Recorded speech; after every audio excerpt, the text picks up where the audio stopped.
दोस्तों 90 math classes में आपका स्वागत है। दोस्तों आज हम लोग बात करते हैं क्लास 10th का एक महत्वपूर्ण चैप्टर त्रिकोणमिति के बारे में। इसमें हम लोग देखेंगे त्रिकोणमिति का निर्माण कहाँ से हुआ, इनका जन्मदाता कौन है।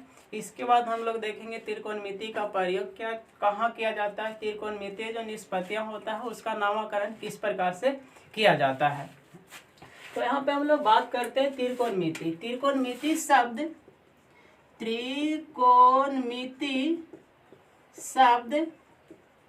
की उत्पत्ति त्रिकोणमिति शब्द की उत्पत्ति ग्रीक भाषा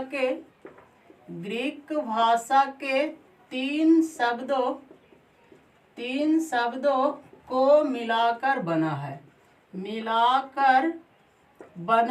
है। त्रिकोणमिति शब्द की उत्पत्ति ग्रीक भाषा के तीन शब्दों को मिलाकर बना है। पहला हमारा होता है ट्राई, दूसरा गोनिया, तीसरा हमारा होता है मेट्रन। पहला ट्राई, दूसरा गोनिया और तीसरा मेट्रन। ट्राई का अर्थ हमारा होता है तीन, गोनिया का अर्थ हमारा होता है कोण और मेट्रन का अर्थ होता है मापना। अर्थात त्रिकोणमिति का जो हम लोग शाब्दिक अर्थ होता है वो तीन कोणों की माप होता है। त्रिकोणमिति का शाब्दिक अर्थ होता है तीन कोणों की माप, अर्थात जिस भी आकृति में तीन कोण होगा उसमें हम त्रिकोणमिति का प्रयोग कर सकते हैं। जिस भी आकृति में तीन कोण होगा उसमें त्रिकोणमिति का प्रयोग कर सकते हैं। अब यहाँ पे बात आता है त्रिकोणमिति का निर्माण जो हम प्रयोग कर सकते हैं वो तीन कोण वाली आकृति में कर सकते हैं। तो तीन कोण वाली आकृति कौन होता है? त्रिभुज होता है। तो हम लोग जब भी त्रिकोणमिति का प्रयोग करेंगे तो त्रिभुज में करेंगे। जैसे हम लोग मान लेते हैं यह हमारा एक समकोण त्रिभुज है, ये हमारा एक समद्विबाहु त्रिभुज है, एक हम लोग ले लेते हैं समबाहु त्रिभुज है और एक हम लोग ले लेते हैं विषमबाहु त्रिभुज है। तो समकोण त्रिभुज है तो इसमें हमारा एक कोण के डिग्री का होगा 90 डिग्री का होगा। तो हम लोग यहाँ पे देखें त्रिकोणमिति तीन भुजा वाले या तीन कोण वाले आकृति में करते हैं और वो आकृति होता है त्रिभुज। यानी त्रिकोणमिति का प्रयोग हम लोग जब भी करेंगे तो त्रिभुज वाले में वो आकृति में करेंगे, यानी त्रिभुज में करेंगे। तो त्रिभुज में हम तब करेंगे जब उसमें हमारा लंब हो, उसमें हमारा क्या हो? लंब हो।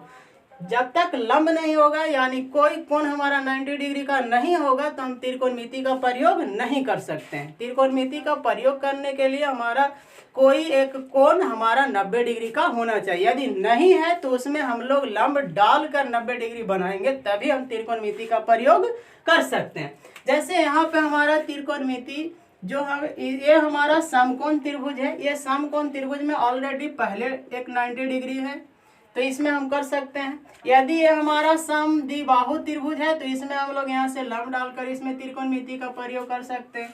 ये हमारा समबाहु त्रिभुज है तो भी हम इसमें लंब डालकर इसमें समकोण का प्रयोग कर सकते हैं।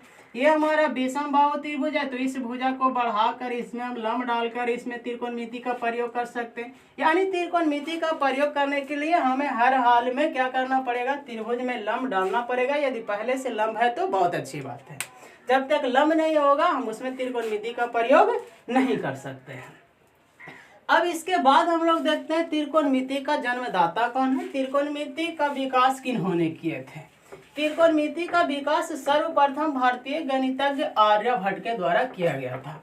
त्रिकोणमिति का विकास सर्वप्रथम भारतीय गणितज्ञ आर्यभट्ट के द्वारा किया गया था। त्रिकोणमिति का विकास सर्वप्रथम भारतीय गणितज्ञ आर्यभट्ट के द्वारा किया गया था, इसलिए आर्यभट्ट को ही त्रिकोणमिति का पिता कहा जाता है। त्रिकोणमिति का पिता आर्यभट्ट को कहा जाता है। त्रिकोणमिति का विकास सर्वप्रथम भारतीय गणितज्ञ आर्यभट्ट के द्वारा किया गया था, इसलिए त्रिकोणमिति का पिता भारतीय गणितज्ञ आर्यभट्ट को कहा जाता है। इसके बाद एक हमारा ग्रीक गणितज्ञ आते हैं, ग्रीक गणितज्ञ जिनका नाम है हिपार्कस, जिनका नाम है हिपार्कस। इन्होंने भी त्रिकोणमिति क्षेत्र में अपना महत्वपूर्ण योगदान दिए थे। इनका नामकरण भी त्रिकोणमिति के क्षेत्र में किया जाता है, लेकिन त्रिकोणमिति का पिता भारतीय गणितज्ञ आर्यभट्ट को कहा जाता है। इसके बाद हम लोग देखते हैं त्रिकोणमिति का प्रयोग हम लोग कहाँ करेंगे। त्रिकोणमिति से हम लोग किन चीज़ों के बारे में जानकारियाँ प्राप्त कर सकते हैं। जैसे मान लीजिए सपोज दैट आप यहाँ पे खड़ा हैं, आप यहाँ पे क्या है खड़ा है, आप यहाँ पे खड़ा है और ये हमारा भवन है, ये हमारा क्या है भवन है, ये हमारा क्या है भवन है, ये हमारा भवन या मंदिर मान लेते हैं, चलिए ये हमारा क्या है मंदिर है। अब इस मंदिर का हम लोग को आप यहाँ पे खड़ा है, तो जहाँ पे आप खड़ा है आपके पाद बिंदु से ये मंदिर का दूरी कितना है ना, मंदिर का जो शिखर है उसका दूरी कितना है। यहाँ से आप ये पता कर सकते हैं मंदिर की हमारा संपूर्ण ऊंचाई कितना है। आप जिस बिंदु पर खड़ा है उस बिंदु से जो आपका मंदिर है वो उसका दूरी कितना है, यानी हम इस बिंदु से ये पता कर सकते हैं मंदिर की ऊंचाई कितना है। उसके बाद पता कर सकते हैं बिंदु से जो मंदिर का शिखर है उसका ऊंचाई कितना है। अब जिस बिंदु पर खड़ा है उस बिंदु से मंदिर के बीच दूरी कितना है। यानी त्रिकोणमिति का प्रयोग करके हम दो बिंदुओं के बीच की दूरी, दो खंभों के बीच की दूरी, पर्वत की ऊंचाई, मीनार की ऊंचाई, चोटी की ऊंचाई, यदि आप ताजमहल जाते हैं तो ताजमहल के से आप जिस बिंदु पर खड़ा है दूरी पर उस बिंदु से ताजमहल की ऊंचाई कितना होगा, इन सब बातों का जानकारी आप त्रिकोणमिति में प्रयोग करके पता कर सकते हैं। त्रिकोणमिति का प्रयोग करके आप पता कर सकते हैं। अब हम लोग बात करते हैं त्रिकोणमिति जो निष्पत्तियां होते हैं साइन, कॉस, टैन, कॉट, सेक और कॉसेक, उसका नामकरण किस प्रकार से किए थे। चूंकि आर्यभट्ट जो थे बहुत अच्छे गणितज्ञ थे। इसके पहले हम लोग बात कर लेते हैं समकोण त्रिभुज के बारे में। चूंकि त्रिकोणमिति का प्रयोग हम लोग जब भी करेंगे तो समकोण त्रिभुज वाले ही करेंगे, यानी समकोण रहेगा तब करेंगे। जैसे हम लोग मान लेते हैं यह हमारा एक समकोण त्रिभुज है, ये हमारा कैसा त्रिभुज है समकोण त्रिभुज है। ये A है, ये B है और ये हमारा C है। यहाँ पे हमारा ये 90 डिग्री है, तो ये हमारा जो कोण हो गया 90 डिग्री का हो गया। अब त्रिभुज में टोटल कितना कोण होता है, 3 कोण होता है। 3 कोण होता है और तीनों कोणों का योगफल कितना डिग्री होता है, 180 डिग्री होता है। यानी कोण A प्लस कोण B प्लस कोण C बराबर हमारा कितना डिग्री, 180 डिग्री। यहाँ पे हम लोग को कोण B का वैल्यू 90 दिया गया है, तो A प्लस 90 प्लस कोण C बराबर हमारा 180 डिग्री। यानी हम लोग कह सकते हैं कि कोण A और कोण C का वैल्यू 180 या माइनस 90, यानी कोण A और कोण C का वैल्यू हमारा क्या डिग्री होगा, 90 डिग्री होगा। यानी एक कोण 90 दिया गया है तो ये दोनों कोण का मान 90 डिग्री होगा, ये दोनों कोण का योगफल 90 डिग्री होगा। लेकिन इसमें यदि एक कोण पूछे कि कोण A के डिग्री होगा, कोण के C के डिग्री होगा, तो हमारा जवाब होगा कोण A और कोण C का अलग अलग मान 90 डिग्री से क्या होगा, कम होगा। जब 90 डिग्री से कम होगा तो उसको बोला जाता है न्यून कोण।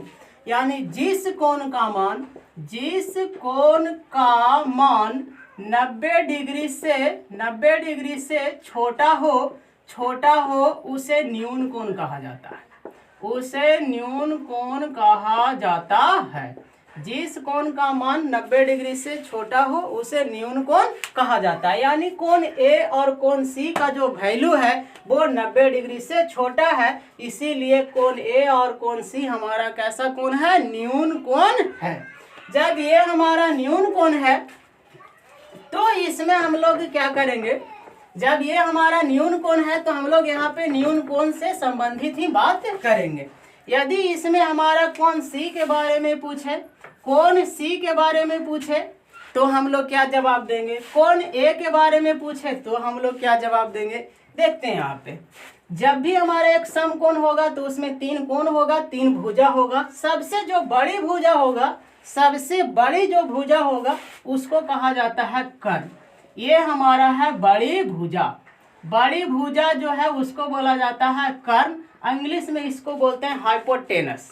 ये हमारा कर्ण हो गया हाइपोटेनस, जिसको संकेत में एच से सूचित करते हैं। अब हमारे यहाँ बच गया दो गो भुजा। ये दोनों भुजा आपस में एक दूसरे से अदला बदली करते हैं। कभी हमारा लंब हो जाएगा, कभी आधार हो जाएगा, कभी आधार हो जाएगा और कभी लंब हो जाएगा। यदि ये बात आप अच्छी तरह से समझते हैं तो आपको त्रिकोणमिति में कहीं भी कोई भी प्रॉब्लम नहीं होगा। यहाँ पे बहुत अच्छे से आप ध्यान दीजिएगा। जब भी हमारा कोई किसी न्यून कोण के बारे में कहा जाए, किसी न्यून कोण के बारे में कहा जाए, तो जिस न्यून कोण के बारे में कहेगा उसके सामने वाला को कहा जाता है लंब। उसके सामने वाला को कहा जाता है लंब, जिसको बोलते हैं परपेंडिकुलर। सामने वाला को बोला जाता है लंब, जिसको बोलते हैं परपेंडिकुलर, और इसको संकेत में लिखते हैं पी। और जिस न्यून कोण के बारे में कहा जाए उसके नजदीक वाला कोण या जो शेष कोण बच जाता है उसको बोला जाता है आधार, जिसको बोलते हैं इंग्लिश में बेस, और संकेत में लिखते हैं बी। यानी जिस कोण के बारे में कहा जाए उसके सामने वाला को लंब, और जो एक कोण बच जाता है, जो एक हमारा भुजा बच जाता है उसको बोलते हैं आधार। सबसे बड़ी भुजा को कर्ण, जिस कोण के बारे में कहा जाए उसके सामने वाला लंब, और जो बच जाता है उसको बोला जाता है आधार। यदि हमारा इसी त्रिभुज में ये हमारा इस प्रकार का एक त्रिभुज है और यहाँ पे हमारा दे दिया थीटा, ये हमारा ए है, ये बी है, ये सी है, यानी ये न्यून कोण को सूचित कर रहा है, तो ये हमारा सबसे बड़ी भुजा है, ये हमारा हो गया कर्ण। और इस कोण के बारे में कहा जाए तो इसके सामने वाला भुजा, ये वाला भुजा हो गया, इसको बोलेंगे लंब, और जो ई बच गया उसको बोलते हैं आधार, उसको बोलते हैं आधार। यदि इसी प्रकार से ये हमारा एक त्रिभुज है तो यहाँ पे ये समकोण बनाएगा। जब ये समकोण बनाएगा तो इसमें हमारा न्यून कोण ये होगा चाहे ये होगा। यदि हमारा इस न्यून कोण के बारे में कहा जाए, इस न्यून कोण यानी थीटा के बारे में कहा जाए, यदि ए बी सी है तो इसके सामने वाला तो ये कर्ण होगा, ये कभी चेंज नहीं होगा। और इस कोण के बारे में कह रहा है तो इसके सामने वाला लंब हो जाएगा और ये वाला हमारा हो जाएगा आधार। यदि इस कोण के बारे में कहा जाए तो इसके लिए ये हमारा लंब हो जाएगा और ये हमारा क्या हो जाएगा आधार। यानी जिस कोण के बारे में कहा जाए उसके सामने वाला लंब और जो बच गया वो आधार, और सबसे बड़ी भुजा हमारा कर्ण होता है। सबसे बड़ी भुजा हमारा क्या होता है? कर्ण होता है। आशा करते हैं आप ये अच्छी तरह से समझ गए होंगे, क्योंकि यही शब्द त्रिकोणमिति में बहुत प्रयोग आएगा। जब तक आप इसको अच्छी तरीका से नहीं समझिएगा आपको समझ में नहीं आएगा। जिस न्यून कोण के बारे में कहा जाए उसके सामने वाला को लंब या परपेंडिकुलर, संकेत में पी, और जो एक बचेगा उसको आधार या बेस, और सबसे बड़ी जो भुजा होगा उसको कर्ण, या कह सकते हैं 90 डिग्री के सामने वाला को कर्ण कहा जाता है। अब यहाँ पे हम लोग सीखते हैं त्रिकोणमिति का नामकरण। जो शब्द है त्रिकोणमिति, उसमें जो निष्पत्तियां हैं जैसे साइन, कॉस, टेन, सेक, कॉसेक, उसका नामकरण किस प्रकार से किया गया था। यहाँ पे जो आर्यभट्ट थे उन्होंने लंब और कर्ण, आधार और लंब, और उसी प्रकार से आधार और कर्ण से संबंधित दो दो निष्पत्तियां बनाए। जैसे हमारा उन्होंने बनाए लंब और कर्ण से, लंब और कर्ण से, लंब और कर्ण, कर्ण और लंब मिलके हमारा क्या गो बनाएगा? दो गो। उसी प्रकार से उन्होंने बनाया आधार और कर्ण, आधार और कर्ण से भी बनाए के गो? दो गो। आधार और कर्ण, कर्ण और आधार मिलके दो गो हो गया। लंब कर्ण, कर्ण लंब मिलके दो गो हो गया। उसी प्रकार से उन्होंने बनाए लंब और आधार, लंब और आधार, लंब और आधार, लंब और आधार से के गो बनाए? दो गो। तो टोटल मिला के गो हो गया? 6 गो। लंब कर्ण दो गो, लंब कर्ण, कर्ण लंब दो गो, आधार कर्ण, कर्ण आधार दो गो, लंब आधार, आधार लंब दो गो। यानी हमारा हो गया 2 + 2 + 2 बराबर कितने? 6। यानी टोटल मिला के हमारा 6 निष्पत्तियां हो गया। अब इस 6 निष्पत्तियों का नामकरण बहुत अच्छे तरीका से किए थे, जो हम लोग देखते हैं।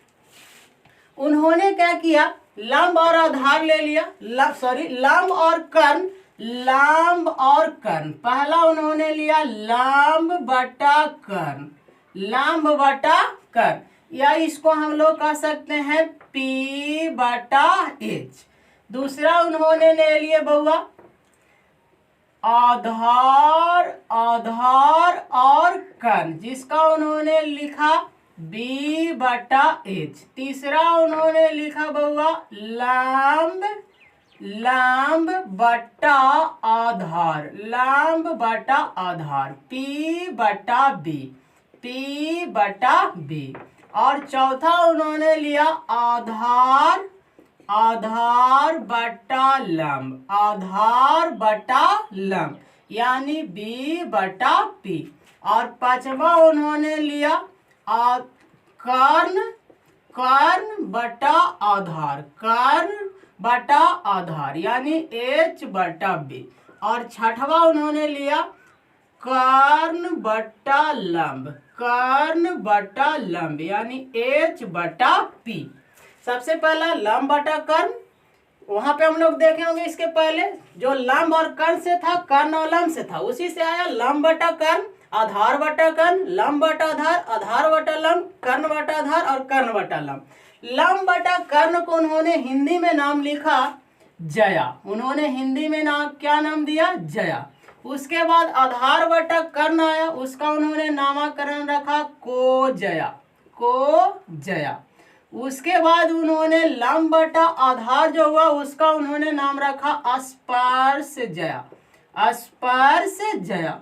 और जो हमारा आधार बटा लंब हुआ उसका उन्होंने नाम रखा व्यू स्पर्श जया, व्यू स्पर्श जया। और जो कर्ण बटा आधार हुआ उसका उन्होंने नाम रखा व्यू को जया, व्यू को जया। और जो हमारा छठवा कर्ण बटा लंब, सॉरी यहाँ पे हमारा कर्ण बटा जो लंब हुआ उसका उन्होंने नाम रखा व्यू जया, व्यू जया।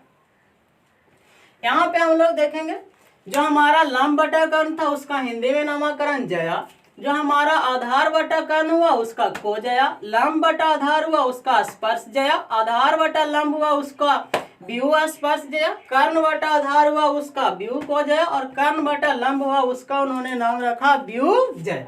इसके बाद आर्यभट्ट ने सोचे कि यदि हम हिंदी में नाम रखते हैं तो बहुत लिखने में कठिनाई होगी। यदि आप सोचिए कि यदि साइन कॉस टैन सेक के जगह पे यदि हम लोग मान रखते जया, को जया, स्पर्श जया, व्यू स्पर्श जया, व्यू को जया, व्यू जया, यानी हम लोग जया का स्क्वायर, को जया का क्यू ऐसे पढ़ते तो हमें कितना कठिनाई होता। तो उन्होंने सोचे इसको दूर करने का उपाय ढूंढा जाए। तो उन्होंने क्या किया, इसका इंग्लिश में नामकरण कर दिया, जो हिंदी था उसका उन्होंने नामकरण कर दिया इंग्लिश में।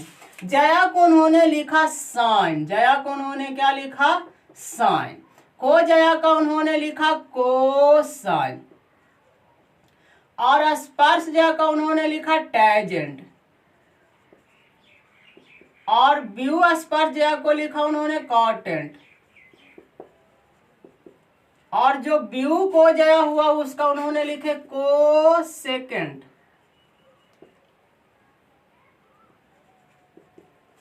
और जो हमारा व्यू जया हो गया, सॉरी यहाँ पे हमारा जो व्यू को जया हो गया उसका उन्होंने नाम रखे सेकेंड और जो हमारा व्यू को जया हो गया उसका नाम रखे को सेकेंड।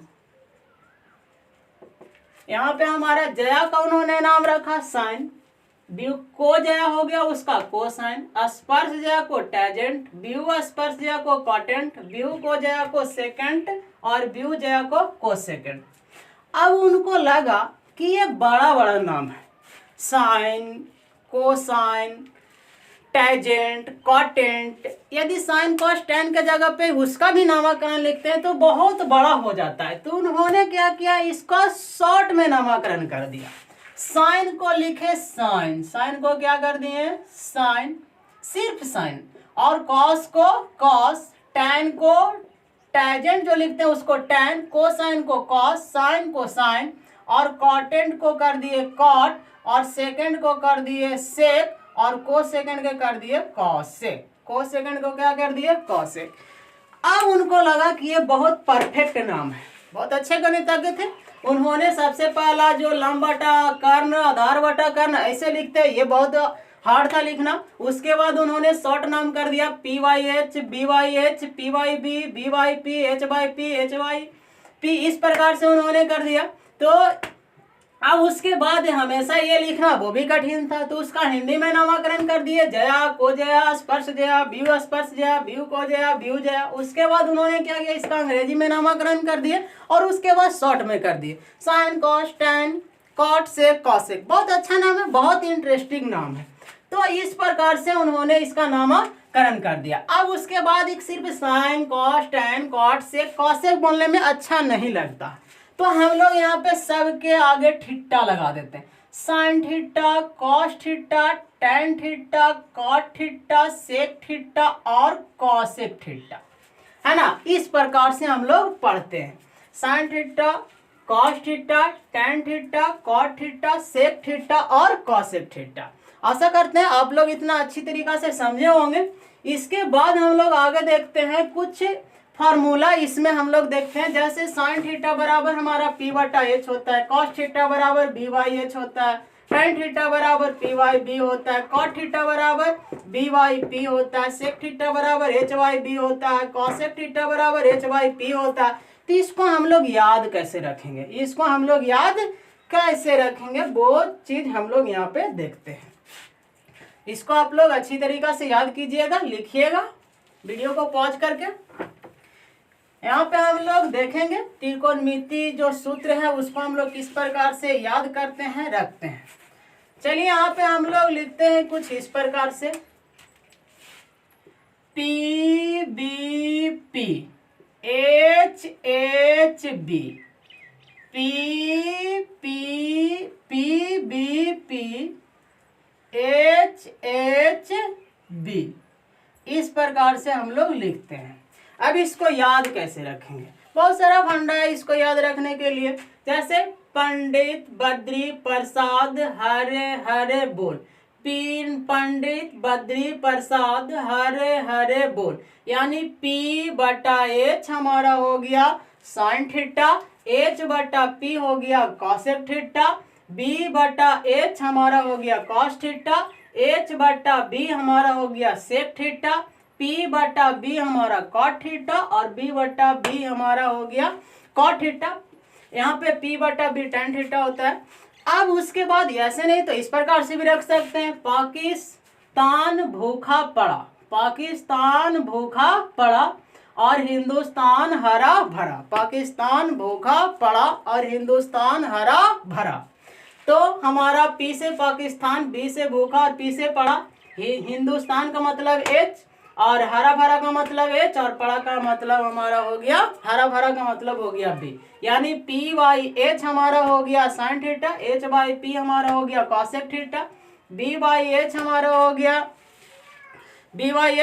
गया कॉस थीटा और H/B हमारा हो गया sec theta, P/B tan theta, B/P हमारा हो गया कॉट थीटा। ये हमारा हो गया साइन थीटा और इसको उल्टा कर देंगे तो हमारा हो जाएगा कॉसेक थीटा। उसके बाद ये हमारा हो गया कॉस थीटा और इसको उल्टा कर देंगे तो सेक थीटा। ये हमारा हो जाएगा टैन थीटा और इसको उल्टा कर देंगे तो हमारा हो जाएगा टैन थीटा। तो आशा करते हैं आपको बहुत अच्छे से याद हो गया होगा।